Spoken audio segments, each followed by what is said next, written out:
Good morning. কেমন আছো তোমরা সবাই? ঘড়িতে এখন বাজে ওই সকাল 6টা মতন।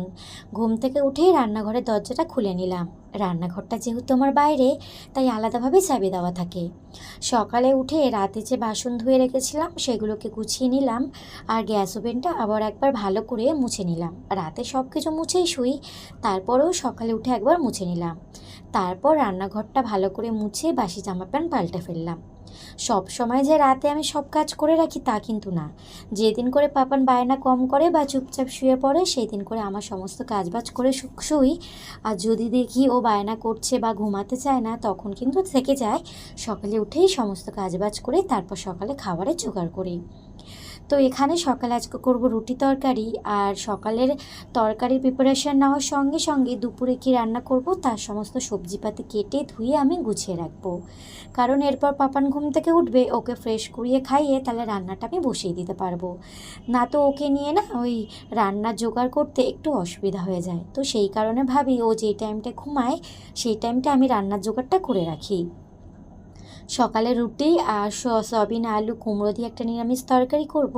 আর দুপুরের জন্য কাঁকরোল আলু ভাজা, ওল দিয়ে চিংড়ি মাছ, এরা আর একটু ভেন্ডি সেদ্ধ দেবো। তার সমস্ত জোগাড়জান্তি করে ধুয়ে বেছে রেখে দিয়েছি।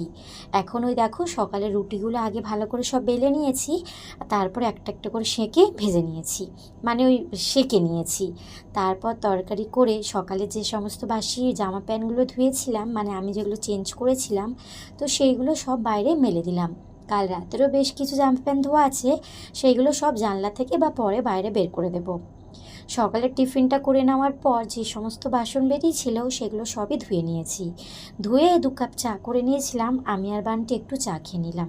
সকালে না চা না খেলে না একটু ভালো লাগে না, আর দুধ চাটা একটু অ্যাভয়েড করি, তাই একটু আদা দিয়ে লিকার চা করে নিলাম। চা খাওয়ার পর পাপান ঘুম থেকে উঠে গেছিলো, তারপর ওকে ফ্রেশ করিয়ে দিয়েছি।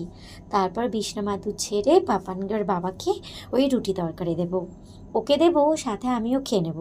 নিয়ে চলে আসবো সোজা রান্নার দিকে। এখানে ওই পাপানের জন্য একটু বের করে রেখেছি ফল, ও সকালের টিফিনটা খেয়ে একটু খেলাধুলা করবে।